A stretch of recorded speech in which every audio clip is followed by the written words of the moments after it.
The night on the alien world did not feel empty. It felt alive. Wind slipped through tall silver grass and made a low whisper, like a warning.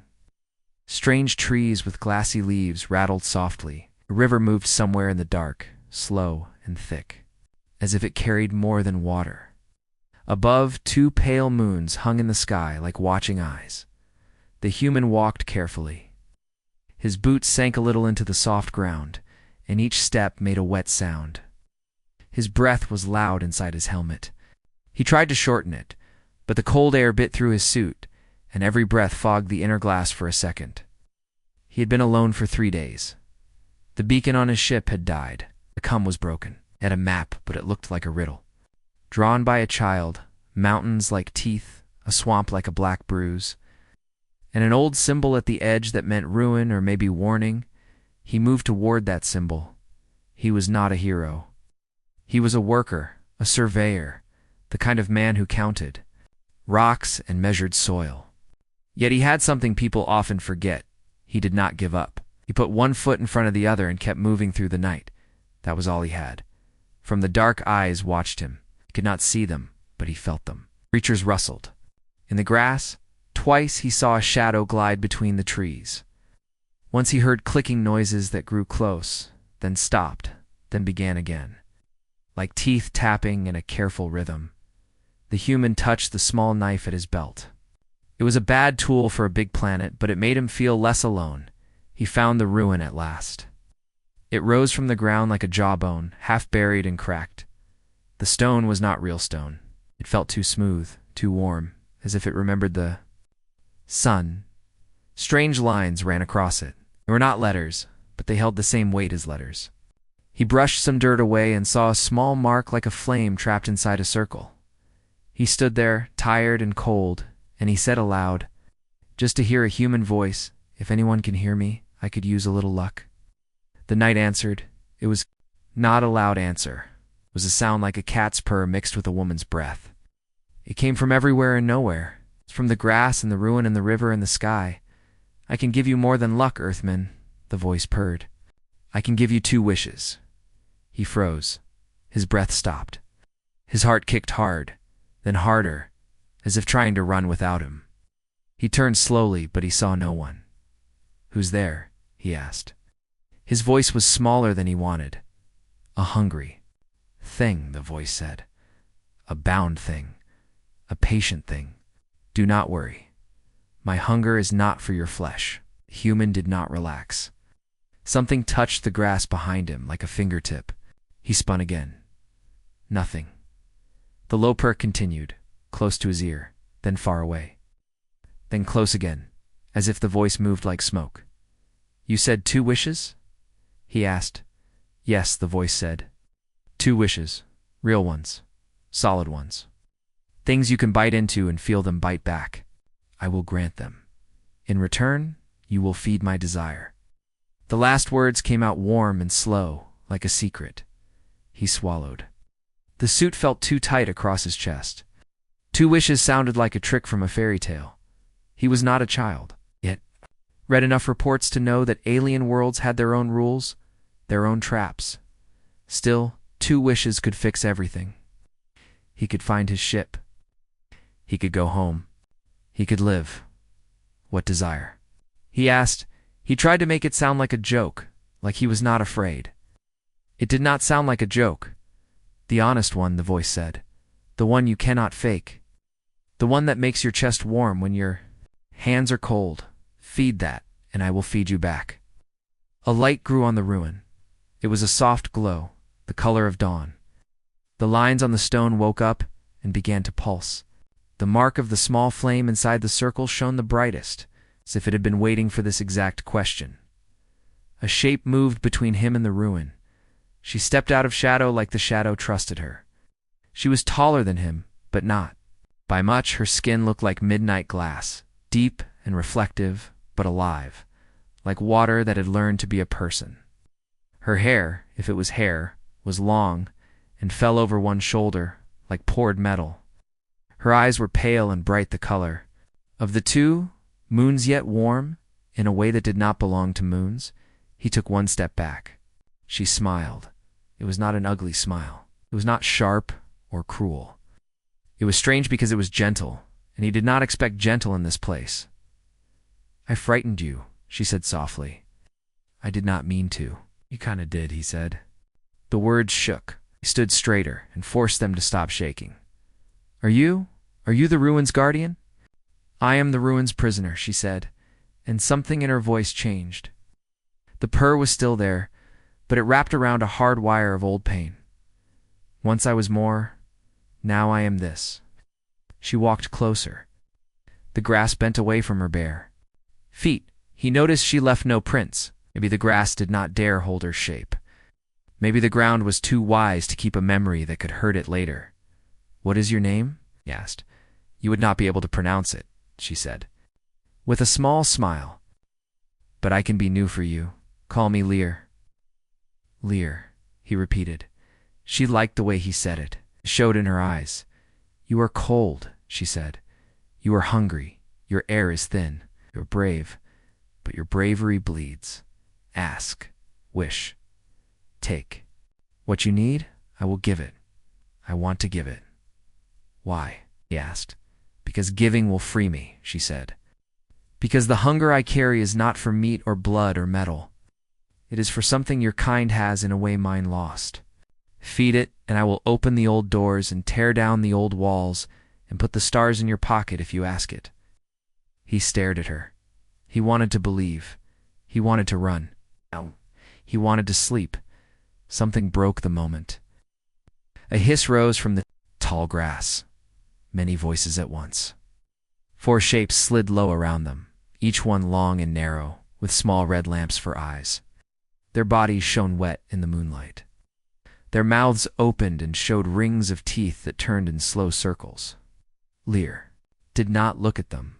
She only tilted her head as if listening to a song in the trees. The creatures hesitated. Then they began to circle faster. "Friends of yours?" the human asked. "They are not anyone's friends," Lear said. "They are simple hunger. Do you see how ugly hunger is when it has no shape?" One of the creatures darted forward. The human pulled his knife without thinking. It felt like a toy in his hand. The creature jerked back, not from the knife, but from Lear.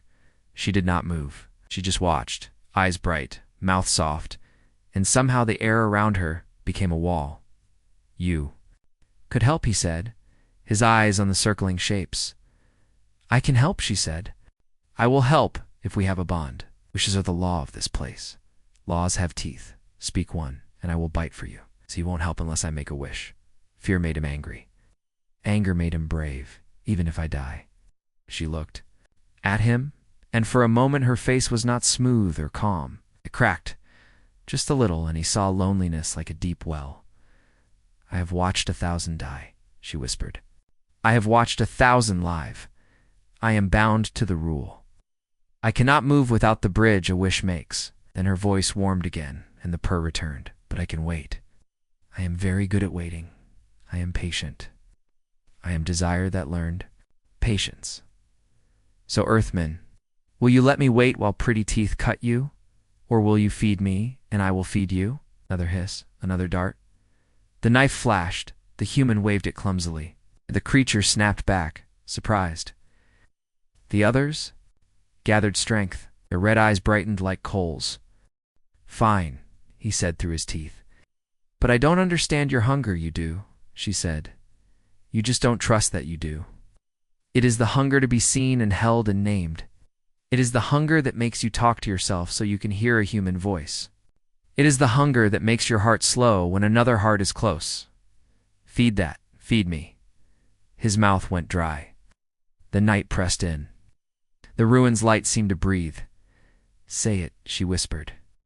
Her voice was close, as if it rested just under his ear.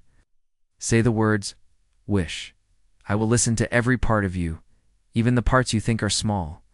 He had a dozen practical wishes ready heat, food, safety, a beacon, but her eyes made them feel small. He did not like that. He liked practical things. He liked numbers and maps and facts that stayed the same in the morning. A creature lunged. This time it did not stop. It flew at him in a blur of wet light and rings of teeth. He jumped back, tripped on a root, and fell. The creature landed where his leg had been. The teeth spun and bit the ground, spitting dirt. Lear did not move. "Choose," she said, simple and calm. His fear was a hammer beating on his ribs. He pushed himself up, breath sharp, knife shaking. The four shapes drew closer. He felt their heat. He smelled a bitter scent, like old knives and copper, to wishes. One alien law. One hunger he did not fully understand. He looked at Lear. In her pale eyes he saw no threat. He saw a long road of nights like this, a long life of standing outside. Every circle of warmth, a long time of waiting. She wanted something every living thing wants, that did not make her safe. It made her real. He stood. He set his feet. His voice came out rough but steady. "Lear," he said. The grass shivered. The creatures tensed. The ruin pulsed brighter, as if holding its breath. "Accept your offer." Her smile was slow and bright, like a sunrise that decided to stay. The purr in the air got stronger, and the night seemed to lean closer to listen. "Then speak, Earthman," she whispered. "Speak your first wish." The night held stillness after his words, but it was not a natural stillness. It felt as though the world itself bent its ear toward him, waiting. The ruin glowed brighter, the strange flame mark pulsing like a heartbeat. The four circling predators. Frozen place, their bodies low, their red eyes burning more fiercely. Even the wind seemed to hush. The human's mouth was dry, his throat tight. He had said the words, he had accepted her offer, but he had not yet chosen his wish. The alien woman, Lear, stood before him. Her pale eyes locked on him with something deeper than curiosity. They shimmered with a quiet hunger. "Do not be afraid," she said softly. She spoke the bridge. "Now only the step remains." "What do you desire, Earthman?" The human's knife trembled in his hand. He looked from her to the circling shapes, then back. Fear tried to push words out of him. He wanted to shout, "I wish for safety. I wish for them gone. I wish for home." But something about the way she stared at him made him hesitate. He knew this was not just a bargain. It was a test. "What happens," he asked carefully, "if I choose wrong?" Her lips curved. There was no wrong wish. But there are wishes that waste, and there are wishes that shape. You must decide which you are strong enough to make. The predators hissed, frustrated by their sudden stillness. Their bodies shook, ripples running along their long frames, as if they were fighting invisible chains. The ruin's light pressed them down, forcing them to wait.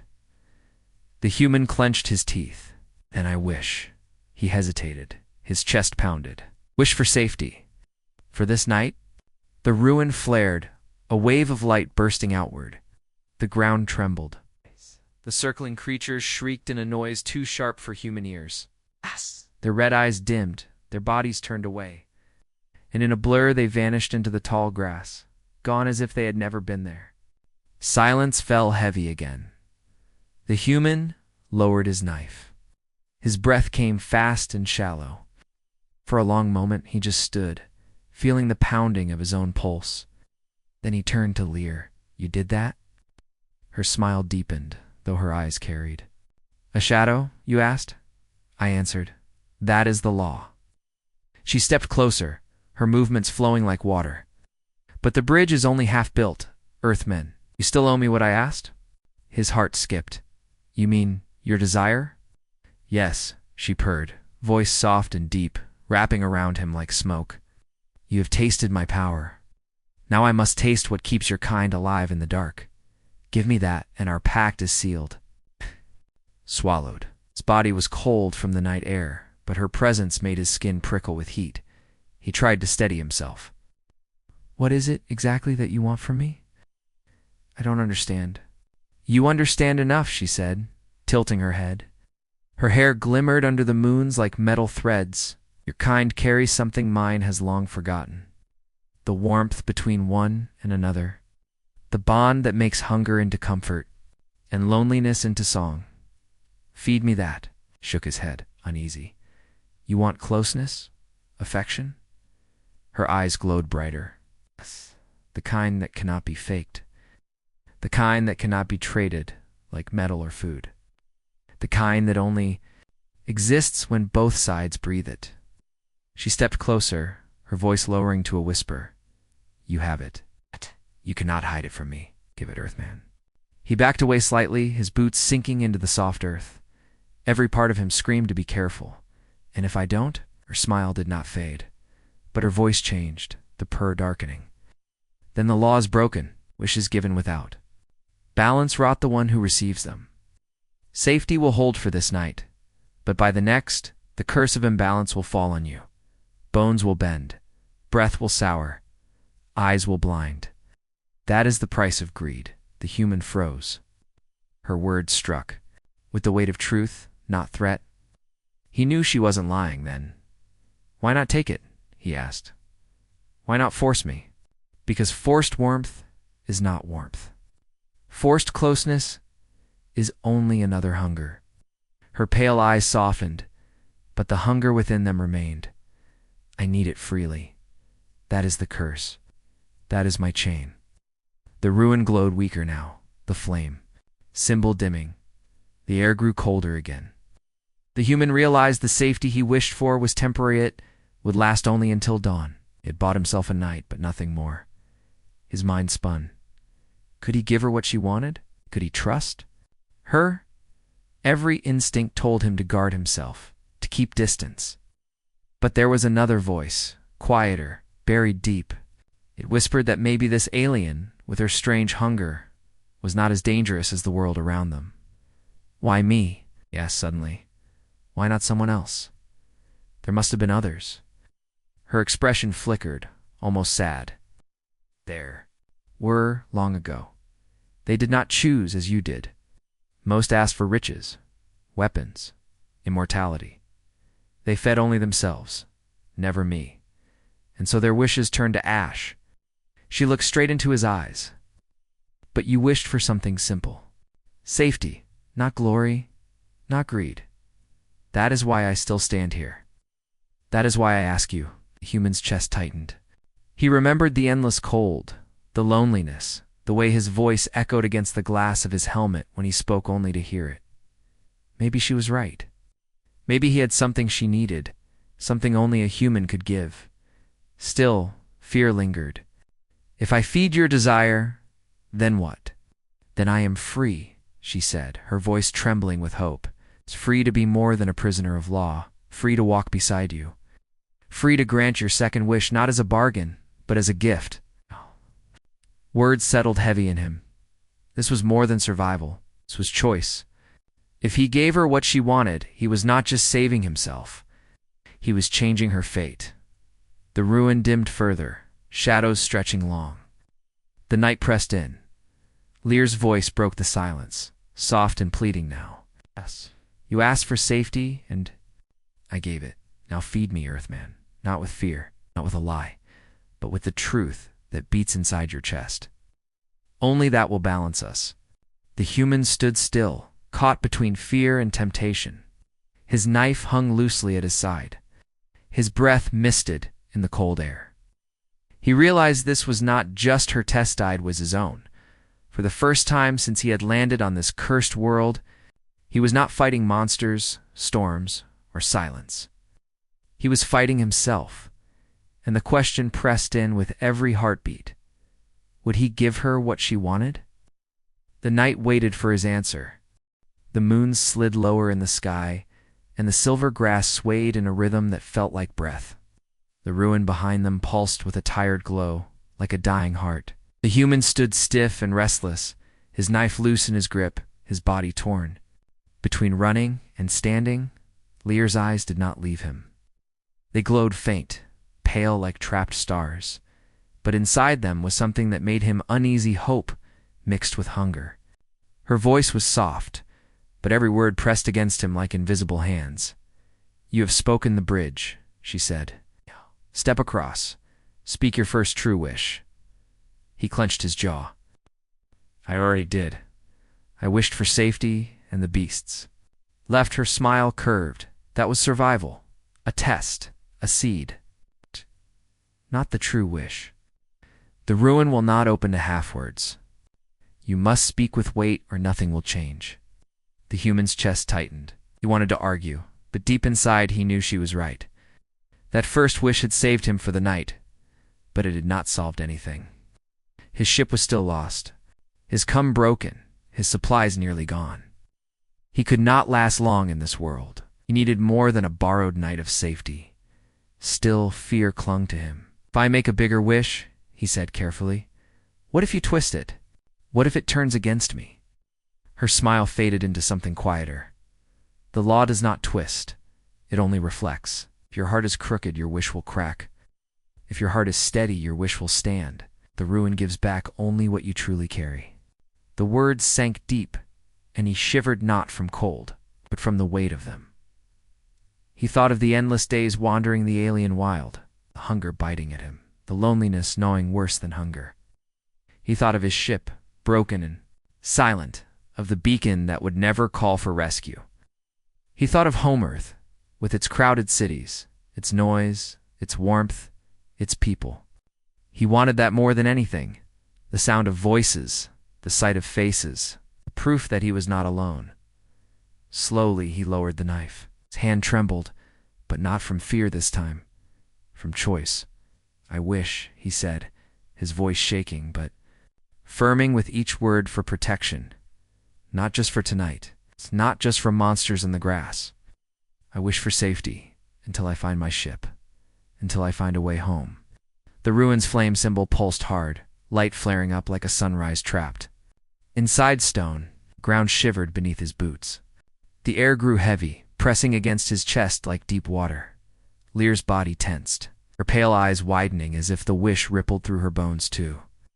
She closed her eyes, and the purr in her throat deepened into a low hum that resonated with the ruin's glow. Then in a burst, the light leapt outward.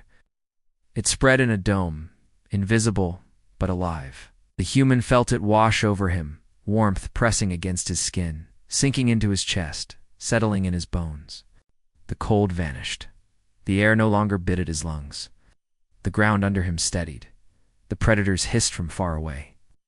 He heard their frustration, the scrape of their bodies against the grass, but they did not come near. The dome held. When the glow dimmed, Lear opened her eyes. She looked at him with something like pride, but also exhaustion. "It is done," she said softly. "Your wish has weight. It holds." The human breathed hard. He touched his chest, half expecting to feel nothing, but he felt stronger, steadier. He looked at her. "So, this protection, it will stay." She nodded slowly. "Until you find your path, until your heart says you are no longer lost." Relief washed through him. For the first time in days, his shoulders eased, but her eyes did not ease. They stayed fixed on him, glowing faintly, carrying that same deep hunger. "Now," she whispered, "feed me." His relief turned tight again. "You mean now?" "Yes." He shook his head. "I don't even understand what you want. You say you hunger for closeness, for warmth, for bonds. But how am I supposed to give that?" Her gaze softened, almost pleading. "Not with tricks, not with fear. You already know, Earthman. You have carried it through every night of loneliness. You kept yourself alive not with food or maps, but with the memory of voices, with the echo of touch you once had.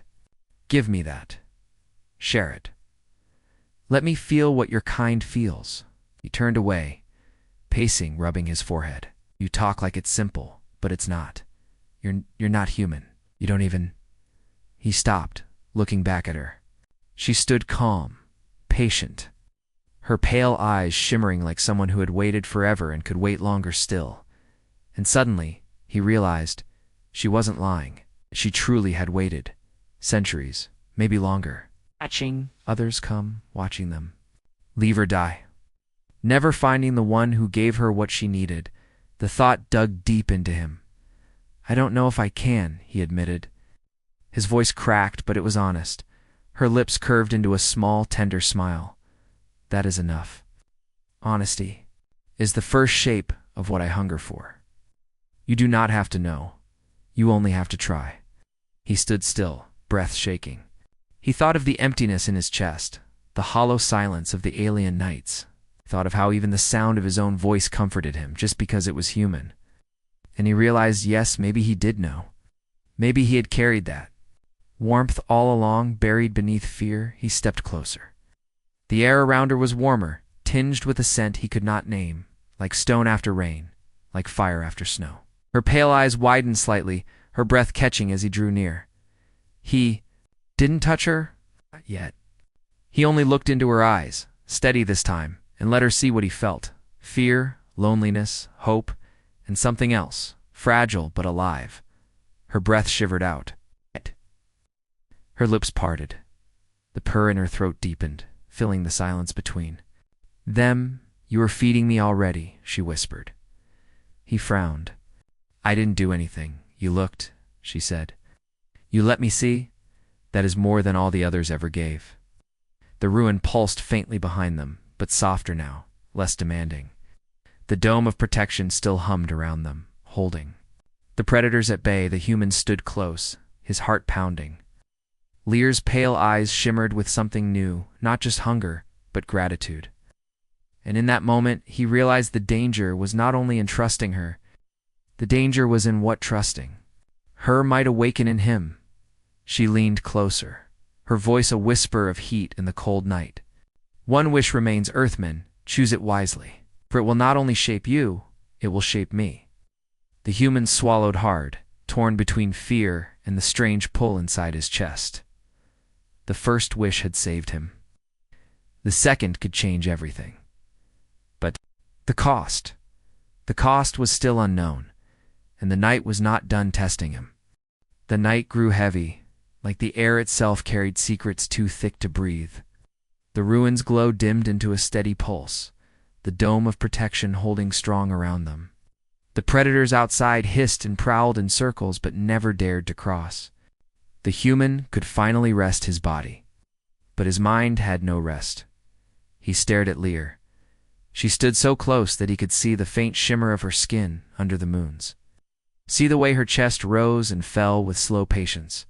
Her pale eyes glowed, like soft fire, fixed on him not as an enemy, not as prey, but as if he were the answer to a question she had carried for centuries. She did not speak at first. She only watched, the silence pulling at him until he could not bear it. "You said you wanted connection," he began carefully. "That's your desire. But what does that mean? What happens if I give it?" Her lips curved into a small smile.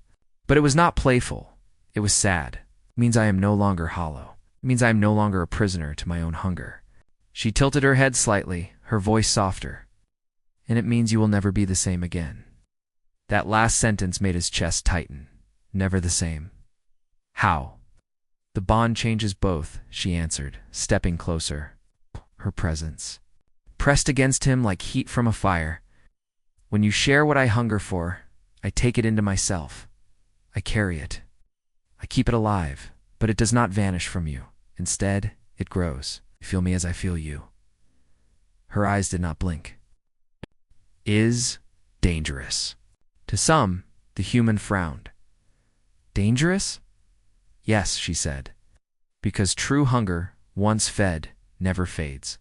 It asks for more." He swallowed hard. His instincts warned him. It was already caught in her gravity, already tangled in the strange pull between them. But another part of him, the tired, lonely part, wanted to step closer, to feel that warmth she promised. "You've been waiting a long time, haven't you?"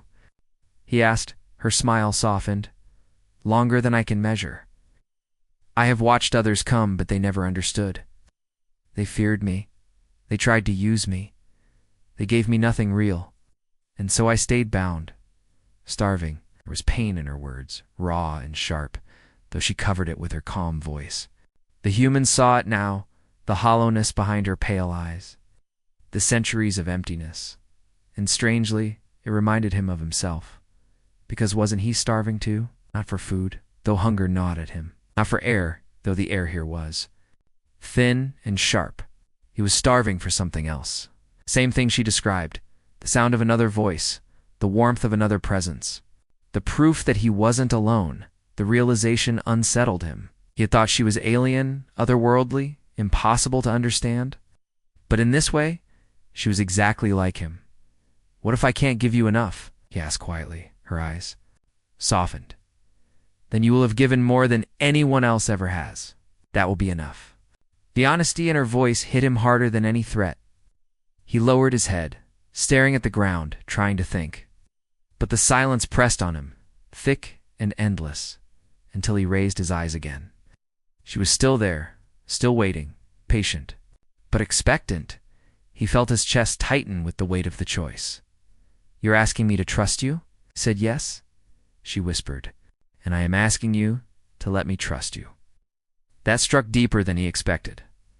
No one had ever said those words to him. To be trusted was harder than to trust. It meant being seen, being held responsible for someone else's hope. He stepped. Closer, just one step, but it was enough. Her body stilled, her eyes widening slightly, as if even that small motion fed something inside her. "Tell me what happens," he said, "if I give you what you want." She breathed out slowly, her voice soft but filled with weight. "The hunger in me will bind to you.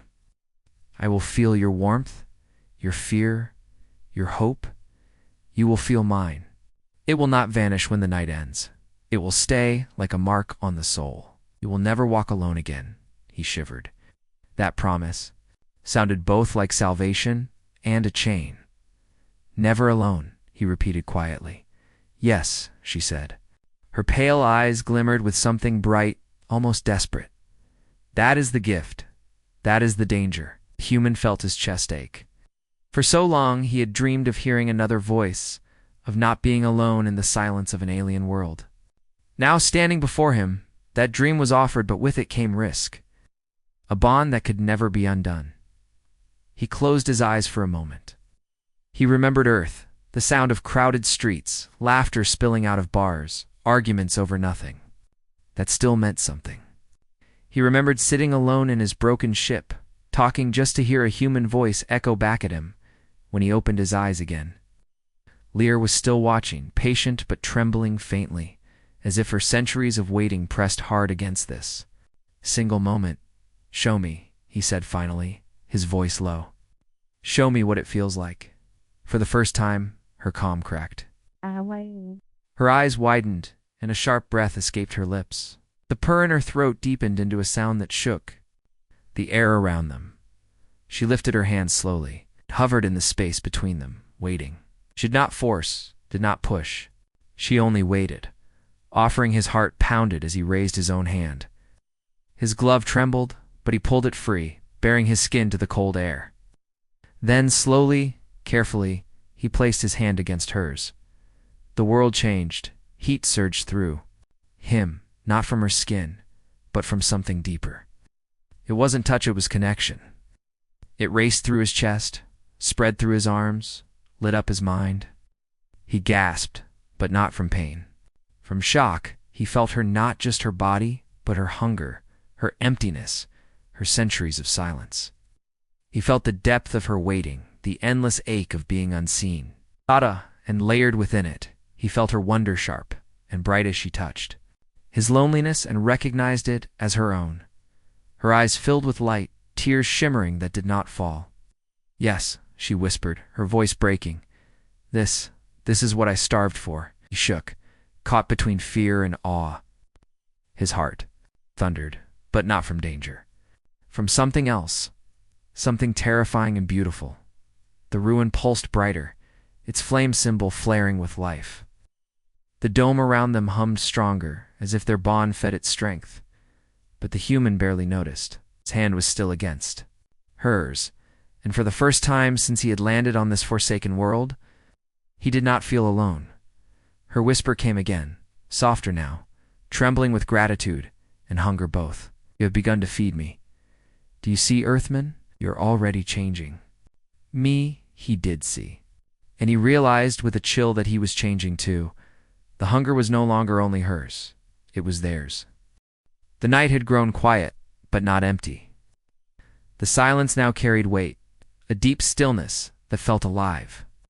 The ruin glowed faintly behind them, strange flame symbol pulsing in rhythm with something larger than stone, as if it had joined their heartbeat. The predators in the grass had long since fled, but the human hardly noticed. His world had narrowed to the strange warmth running through his hand, into his chest, into his mind. He could still feel her, not just her skin, her being. The hunger she had carried for centuries still pressed against him, but it no longer felt like a void that could consume him. It felt like an echo of his own loneliness, mirrored back at him until he could no longer tell where his emptiness ended and hers began. Lear's eyes glowed pale and bright, filled with more than light now. They brimmed with something fragile, like relief so sharp it almost hurt. She whispered softly, her voice breaking the heavy quiet. "You touched me. You saw me. That is more than anyone ever has." The human swallowed hard, his voice trembling. "I only gave you what I had." Her lips curved into the smallest smile. And yet it was everything. They stood there for a long moment, connected by more than touch. His hand shook when he finally pulled it back, but the bond did not break. He could still feel her presence, lingering inside him like a second heartbeat, like a shadow that moved when he moved. It terrified him. It comforted him. It was both. Lear's gaze softened. "One wish remains. Earthman, speak it, and the bond between us will deepen. Speak it with truth, and the ruin will unchain me at last." His chest tightened. The second wish. The final choice. He turned away for a moment, pacing in the grass, his boots pressing damp prints into the earth. He could hardly think straight. With the weight of her presence inside him, he had thought his first wish for safety was all he needed. But now, he thought of escape, of his broken ship, of home, so far away, crowded with voices and light. He could wish for rescue. Could wish for the beacon to work again. He could wish for freedom from this cursed place. But when he glanced back at Lear, her pale eyes following him with quiet hope, another thought pressed harder. She was bound, prisoner to the ruin, prisoner to hunger. She had given him safety. She had shown him power. And yet she asked nothing he could not give. Connection, warmth, trust. If he left her here, she would remain chained, alone. Forever the thought clawed at him. He stopped walking. His breath misted in the cold night as he turned back to her. "What happens," he asked, "if I wish for your freedom?" Her body stilled. Her glowing eyes widened, and for the first time since he met her, she looked uncertain, almost afraid. "You would do that?" she whispered, "for me?" He swallowed. "You've waited longer than anyone should. You gave me protection when you could have let me die. You asked for connection, not power. I don't know why, but it feels right. If my wish can free you, then maybe that's what I should do." The ruin's light pulsed harder, as if it heard the words and approved. The ground trembled faintly under his boots, but Lear shook her head, stepping forward quickly. "No," she said sharply, though her voice still carried a tremor. "Not waste your chance so easily. You could ask for escape, for home, for your people. Do you not long for them? For your earth? Why would you bind your last wish to me?"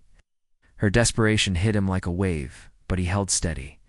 "Because I know what it's like to be alone. I know what it's like to scream into silence and hear nothing back. Wouldn't wish that on anyone." He took a breath, steadying himself. "If this is the last wish I get, I'd rather spend it on something that matters beyond me." For a long moment she stared at him. Her glowing eyes shimmered with something unspoken, and her lips trembled as if she could not form words. Then, slowly, tears welled in her eyes.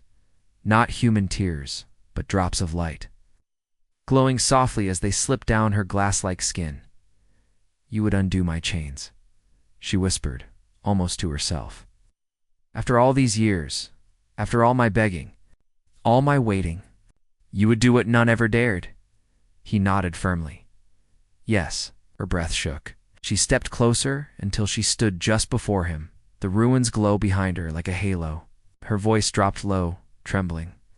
"Do you understand what that means, Earthman? If you free me, I am no longer bound to grant wishes. The law will end. You will never again command me. And yet I will never leave your side, because you gave me what no one else ever did." His chest ached, "and I won't need wishes. For the first time, her calm broke into something fierce. She reached forward, her hand trembling as it hovered just above his chest, where his heartbeat raced. "Say it," she whispered. "Say the words, and the ruin will shatter its grip." The human took a deep breath, his heart pounding like a drum. He looked into her eyes, pale moons that carried centuries of emptiness, and spoke clearly, his voice steady. "My second wish is for your freedom." The ruin roared. The flame symbol blazed bright as the ground cracked beneath it. Light poured out, flooding the dome, sweeping through the grass, racing into the night sky like fire turned into wind. The world shook. The predators screamed in the distance and fled for their lives. Lear's body arched as the chains he could not see tore free from her. She cried out, not in pain, but in release, in triumph. Her pale eyes blazed so bright they nearly blinded him. Her skin shimmered, cracks of light racing across her form, as if her body itself had been remade. The ruins split apart, stone crumbling as if it had been waiting centuries for this single moment. The pulsing glow died, leaving only the echo of their bond, stronger now than ever. When it was over, she collapsed forward, her body trembling. He caught her instinctively, his arms wrapping around her. She felt light as air, yet her presence weighed heavier inside him than ever before. She buried her face against his shoulder, whispering between broken breaths, "You freed me. You freed me." He held her tightly, his chest heaving.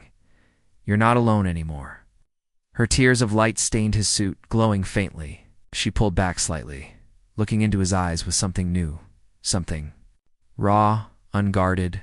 "No," she whispered, "not anymore." The bond between them pulsed, alive, unbreakable, and for the first time in centuries, Lear was free, but freedom carried its own dangers, and neither of them knew what the galaxy would do. When it realized she was no longer chained, the ruin lay broken behind them, its once glowing symbol shattered into dust. The dome of protection had faded, but no creatures dared to return. The night air, once sharp and hostile, now felt different, lighter, as if the world itself exhaled. After holding its breath for centuries, the human still held Lear in his arms. She trembled, her skin glowing faintly as light bled from the cracks of her form. Her breath came in ragged pulls, each one sounding like both relief and pain. "You freed me," she whispered again, her voice soft, fragile. "I thought I would never speak those words." Looked at her closely. Her body seemed to flicker between forms, as though she was no longer bound to one shape. Her skin shimmered like glass, then like water, then solid again. Her pale eyes glowed brighter than before, but there was depth now, layers of emotion that hadn't been there before. "You all right?" he asked carefully. She tilted her head, her lips curving faintly. "I do not know. I have not been all right in longer than I can count, but I am different." She stepped back from him slowly. The glow around her grew stronger, brighter, until he had to squint against it. Her body shifted, her tall frame elongating, her hair stretching out like liquid metal. Then, just as suddenly, the light folded in, and she grew smaller, more human-like in size. The human blinked in shock. "What's happening to you?" Her voice came softer, like an echo carried through wind. "The chains that bound me also bound my form. Now, with them broken, I am no longer fixed. I can become what I choose. The hunger that once consumed me is changing." She placed a hand over her chest, trembling. "You are changing me." He stared at her, his heart pounding. He didn't know whether to feel fear or awe. Perhaps both. She raised her eyes again, and for the first time, he saw vulnerability that had nothing to do with chains or law. "But freedom is heavy, Earthman. It presses on me, I feel. Too much. I feel you too much." The bond between them pulsed at her words. The human could feel it too, her emotions brushing against his own, her awe, her relief, her fear. They tangled with his thoughts until he couldn't tell which belonged to him and which belonged to her. He took a shaky breath. "Then maybe we'll learn how to carry it together." Her pale eyes softened. "Together." She whispered the word as though she had never believed it could be hers. But before he could reply, The ground shook violently, not like before when the ruins split, but deeper, sharper, as if the world itself was reacting to her freedom. From the distance, the night sky rippled. Strange lights began to form, swirling like storms of color above the horizon. The human's heart dropped. "What now?" he muttered. Lear's expression grew grim. "The galaxy knows," he turned sharply. "What do you mean the galaxy knows?" Stepped toward him, her glow flickering like fire. "The ruin was not just my prison. It was my cage built by those who feared me. It was meant to keep me hidden, to keep me silent. Now that I am free, they will feel it. They will come." His stomach tightened. "Who will come? My jailers?" she whispered. "My hunters. The ones who chained me here long ago. They will not let me exist in freedom." The human's chest clenched with dread. He had freed her, and now they were both in danger. But she continued, her voice sharpening. "I am no longer the creature they imprisoned. The hunger that once ruled me has changed. I am not just desire. I am will. I am strength. And I am bound to you." Her form shimmered again, her body glowing brighter until the grass bent away from her. He raised a hand to shield his eyes, but he didn't step back. He couldn't. When the glow dimmed, she looked different. Her frame carried more solidity, her skin less fragile. The pale glow of her eyes burned steady, fierce. She was no longer a hollow prisoner. She was something new. "You freed me," she said, her voice carrying more weight now, more power. "And because of that, I will not let them take me again. I will not let them take you." The bond between them surged, stronger than ever. He felt her resolve like a fire in his chest. It wasn't just her transformation, it was his too. Human swallowed hard. "You don't have to protect me. I made my choice." She tilted her head, her lips curving faintly. "And I made mine." The sky above rumbled again, the strange lights spreading wider, sharper. He knew something was coming, something vast, something dangerous. He turned back to her. "Do we do now?" Her pale eyes locked onto his. "We stand." Together, the words settled deep inside him. He had come to this world alone, just another man lost on an alien planet. Now standing beside this freed being whose power pulsed with every breath, he realized he was part of something larger, something dangerous, something unstoppable. The ruin had shattered. The hunger had transformed. The galaxy itself was stirring. The human clenched his fists, his chest steady. Whatever came, he would face it not as prey, not as a wanderer, but as part of something greater. Beside him, Lear straightened, her form glowing steady, her voice a quiet promise. "They will come," she whispered. "But they will find that I am no longer alone, and that Earthman is a power they have never faced." The night air burned with silence once more, heavy with the weight of what was to come. The transformation was complete, and now the war would begin. The first hints of dawn touched the alien sky, washing pale gold across the twin moons. The silver grass glittered under the new light, every blade holding a sharp dew like crystal daggers. The ruin was gone, reduced to rubble and fading light, but its absence was louder than its presence had ever been. It was as if the world itself whispered, "Something old has ended, and something new has begun." The human stood with Lear on a rise overlooking the broken stone. He felt the bond thrum between them with every heartbeat. It was no longer a faint threat. It was a living chord pulsing with shared breath, shared thought, shared being. Yet he could not ignore the horizon. Strange lights still churned above it, swirling in unnatural colors. They were not storms. They were signals. He knew it instinctively. Whoever had imprisoned her had felt her release, and they were already coming. Lear's pale eyes followed his gaze. Her new form glowed faintly. Stronger than before, steady and resolute. She no longer looked like a prisoner. She looked like someone who had just stepped into her birthright. "They will not forgive what you have done," she said quietly. The human exhaled slowly. "I didn't do it for their forgiveness." Her lips curved into the faintest smile. "No, you did it for me." He turned his eyes to her. "And I don't regret it, but I need to know. What happens now? What do we face? Her expression softened. The jailers will come. Perhaps not today. Perhaps not tomorrow. But soon, they will see me as a danger, as they always have. And because you freed me, they will see you as one too. Human let out a short, humorless laugh. Story of my people's life. We're always the danger to someone. Her eyes flickered with curiosity. You speak as though it is not a curse, but a truth you wear proudly. He nodded slowly. Maybe it is both. The bond pulsed between them, and she lowered her voice. Then we will wear it together. For a moment, silence stretched. The rising sun painted her skin in light, making her glow brighter. The human felt something stir in his chest, a strange calm amid the storm. He had come to this world alone, broken, desperate to survive.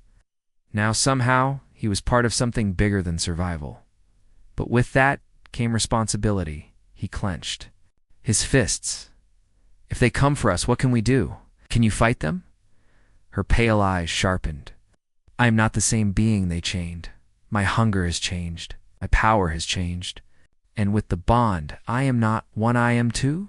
Together we are more than either of us alone. That is what they fear most. Her words sent a chill down his spine, but also a thrill of defiance. Then she reached out, her hand brushing against his chest, where his heart pounded. Do not think of me as your shield. Think of me as your equal, your ally, your companion. The last word trembled from her lips, heavy with centuries of longing. He met her gaze, steady. You're not alone. Anymore, you don't have to fight alone. Something broke in her, then not her strength, but her calm mask. Her lips trembled, and for the first time, her tears did not fall as glowing light, but as something more human, fragile, and real.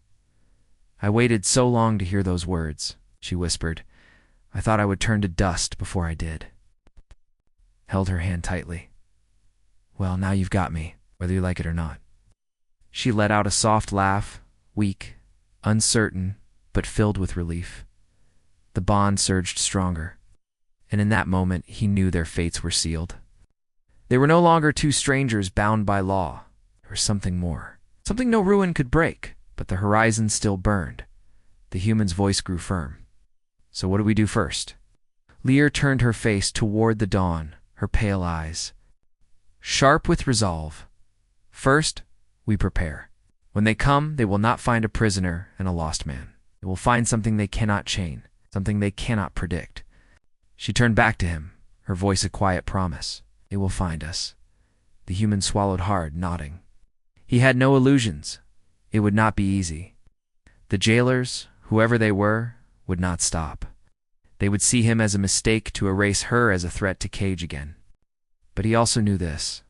He was no longer afraid, because she was right. He wasn't alone.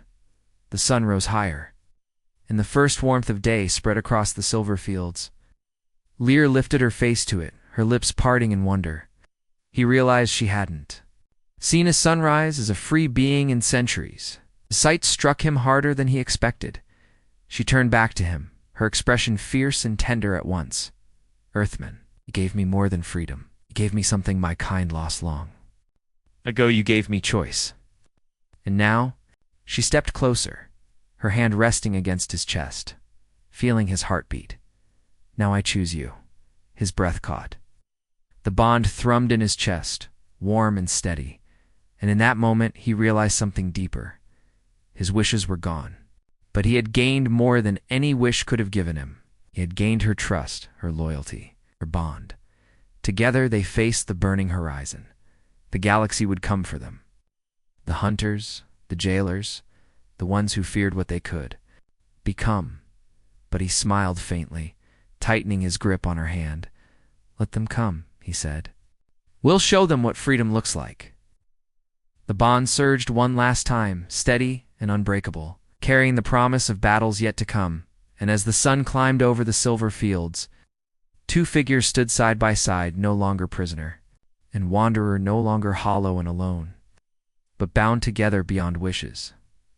The dawn belonged to them. The galaxy would soon learn why.